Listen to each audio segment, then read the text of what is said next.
Welcome back to Shockwave Week 2, and today we're going to start off with a few dark matches where we're going to have the world's greatest tag team beat the Revival. Again, it's another tag team I signed just to basically help with the younger teams. Austin Aries defeats Warren Kavanagh. Again, Austin Aries is going to be getting pushed. Kavanagh's at the moment just going to be a jobber. Next up, the Lucho Dragons defeat Blake and Murphy. Obviously, the Lucho Dragons have been losing recently, so this is a chance for them to actually just get the win in a dark match. It doesn't mean too much against Blake and Murphy. And the final one is Devon Dudley versus Zack Ryder. Again, just need to give them two a match, and then we go into the main show. We have Shane McMahon booking a Hell in a Cell match between Randy Orton and Kane because of the carnage they've been causing recently.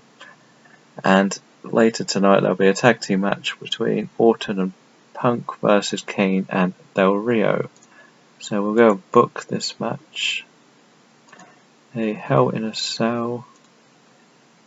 This could easily steal the show at the way they've actually had their segments work so far. And then we can see who the dominant monster on the show will be. We all know it probably will end up being anyway. Breezango defeat the Primetime Players thanks to a distraction from Bubba Ray. Again, Fandango and Tyler Breeze need a little win to their names to keep them happy. Primetime Players need the rivalry continued. This works. The Dudley Boys put the Primetime Players through a table for the second week in a row, continuing to send their messages. Cesaro defeats Bobby Roode with a neutralizer. Again, they look like they're going to be good in the ring together, so this upcoming Fatal 4-Way for the European title is going to be quite good between Austin Aries, Cesaro, Bobby Roode and Oblivion Max. I think that's a good mixture. They're all ready to break to the next level, I think, in time. Next up we have the Vaudevillains defeating the Young Bucks. Obviously the Vaudevillains are part of the next gen, trying to gain their reputations. They all aren't as good as the Young Bucks, but along with them, Revival and Blake and Murphy are trying to push them all to get to the next level. And we have a gimmick change which has gone well for once. Shane McMahon announces his protege as Shinsuke Nakamura, saying he is the better investment from Japan over Atami, and they will have a 2 out of 3 falls match at No Mercy to prove this. Again, these two are 2 stars of the future. They could both realistically be main eventers with the right build, and this is going to start to be the end of their rivalry. And Nakamura beats Andre Alamas, basically a bit of a squash match just to get Nakamura another win. The world's greatest tag team cut a promo on themselves, telling everyone they're back and not just here to push the youngsters, even though that's the only reason they are here. AJ Styles defeats Atami with a calf crusher. Again, this is just an AJ Styles push match, really. Not quite in the main event picture yet.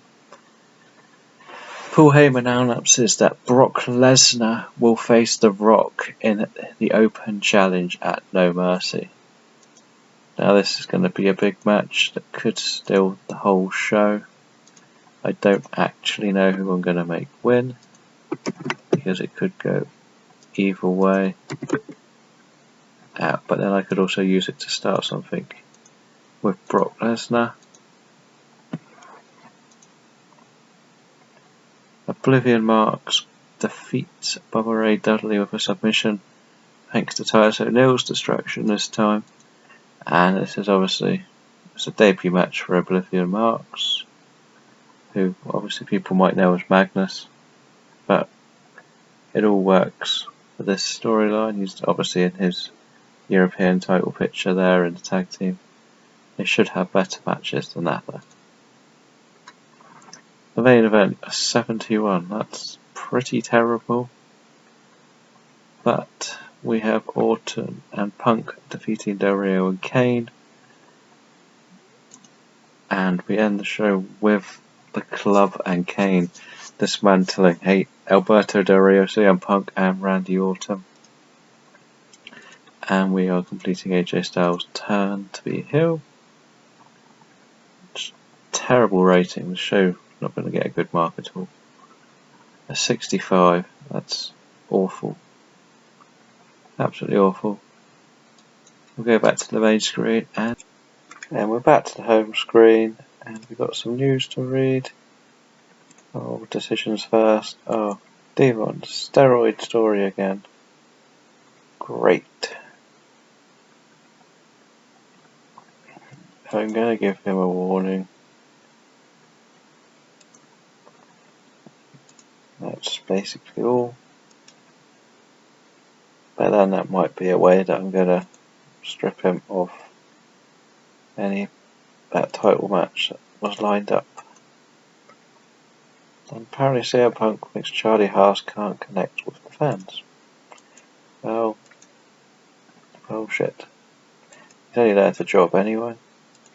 Let's check how bad this has killed off all my storylines. Even the Deadliest Predator's gone right down. It's very disappointing. That's really annoying. But who's hot still? Any of them? Well, there's the Knots. And who's hot? Seth Rollins, AJ, Kofi, Charlotte and Cena. So, I think that will end the show, and we'll be back for Raw next time around. Thank you for watching.